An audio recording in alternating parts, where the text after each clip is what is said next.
So back in Dover, it's Wednesday morning.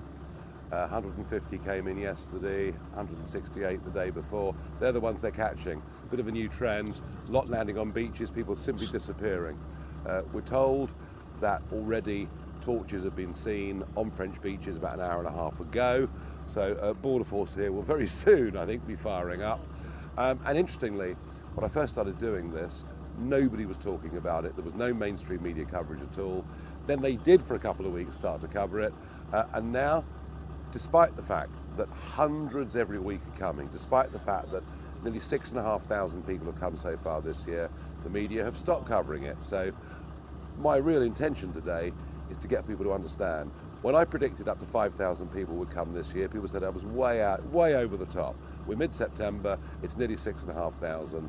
And we'll talk a little bit about what Priti Patel and the Immigration Minister, Chris Philp, are actually doing.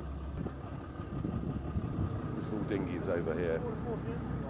Right, we're off now. We'll see what we can find. As I say, lights have been seen, torches have been seen on the French beaches, so we've got a reasonable idea of where to go. The weather, as a bit of a northerly wind got up, it's going to blow hard this afternoon, so it's now really first light that we're going to see them. Well, we found nothing yet. So the interesting thing is this.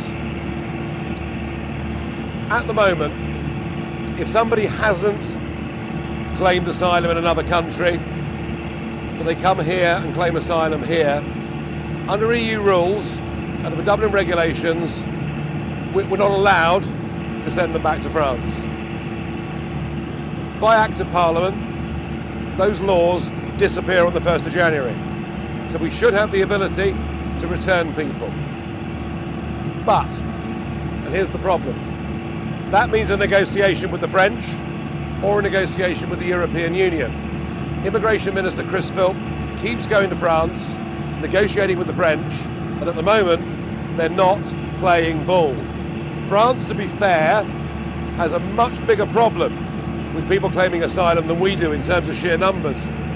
And it's not really in the French's interests to make it easy for us from January the 1st to do returns. So we could finish up on the 1st of January, having to decide what we're going to do. And if Priti Patel is serious about doing returns, well, they won't just need Border Force, they'll probably need the Royal Marines as well. So I'm back here after 3 months, and guess what? It's still happening. For all the talk from Chris Philp, Priti Patel, we keep being told, oh, the French are doing a marvellous job. They're busy stopping boats from coming. We have watched this French warship for the last hour escort a dinghy, a very heavily laden dinghy. They've even put down into the water their own rib to go alongside the migrant dinghy. You probably can't quite make out, but there are two ribs there about 400 yards away. And so once again, this is the French escorting illegal migrants out of France into British waters. Very shortly they will cross the line into British waters, and then what will happen is Border Force will come out of Dover and pick them up. But I'm sick to death of seeing all these letters MPs write to their constituents telling them the problem is being dealt with, we're in negotiations with the French, they're gripping the problem, they're not. And there's the proof, and we've watched it here this morning for the last hour. So the escort, I mean, you know, the idea the French are turning these boats around, we've been here an hour watching, not only watching the French warship escorting the migrant dinghy, but also putting their rib into the water, their own dinghy, which went up to the migrant dinghy, gave them all life jackets, and now we're literally, they're about 200 yards now from British waters. As soon as they cross the line, the French boat will go, but the French rib will go back to the mother warship over there to the left.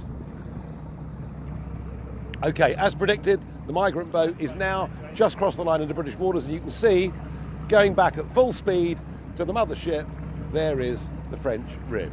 They've done their job, they're in British waters, no longer French responsibility. As it happens, we're the first boat onto this dinghy, so we will go and see them. We obviously will make sure they're okay, and then we'll stand by until either lifeboat or Border Force gets here. Bye-bye. Bye-bye. Thank you so much. Very good of you. We're very grateful. So look at this little dinghy. The breeze is just picking up. You can see they're constantly bailing, they're taking water, they're massively overloaded. There are 16 on that boat. We think there are 2 children, a couple of women, and that's about the normal ratio. It's about 80%, 85% young men that come every day. Looking at the headdress of a couple, we think they're from Afghanistan. We've asked them, but they really have no English at all. We're obviously standing by. There's no lifeboat here. There's no border force. And given the amount of water they're taking, and given that the forecast is that in about 90 minutes time the wind's going to be stronger, we'll stand by till they get picked up. They look pretty wet.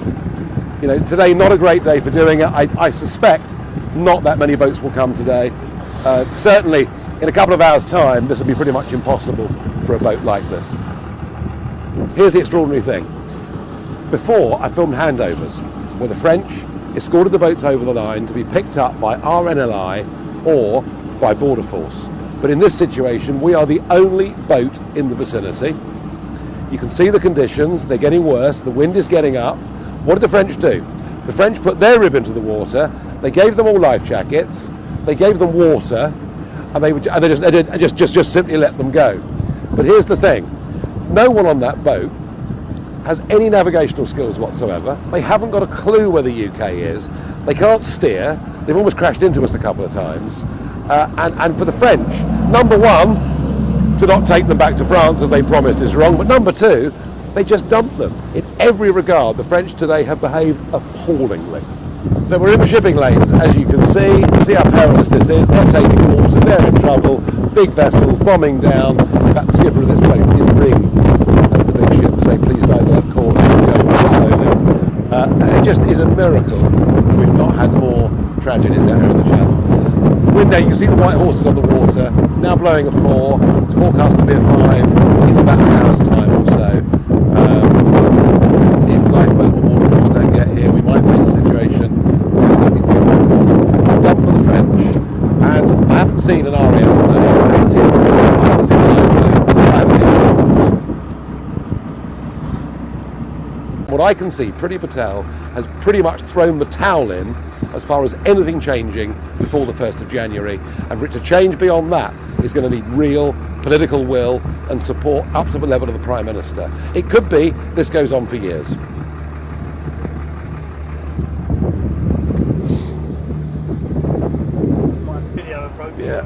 Yeah.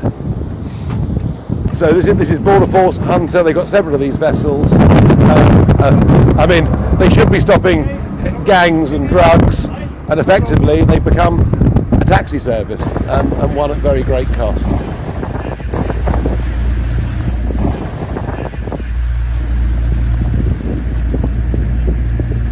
So you see, that's Hunter, that's the group of 16 that we saw, that's them that we landed, that we processed in the building there. They'll go to immigration, and then there'll be a coach waiting to take them somewhere else. We hear another boat, which must have left at about 2 o'clock in the morning, made a beach landing at St Margaret's. We did hear of a boat with oars, a kayak. I don't know what's happening with that, presumably picks up. So a small day in terms of numbers, but you can see why, because of the weather.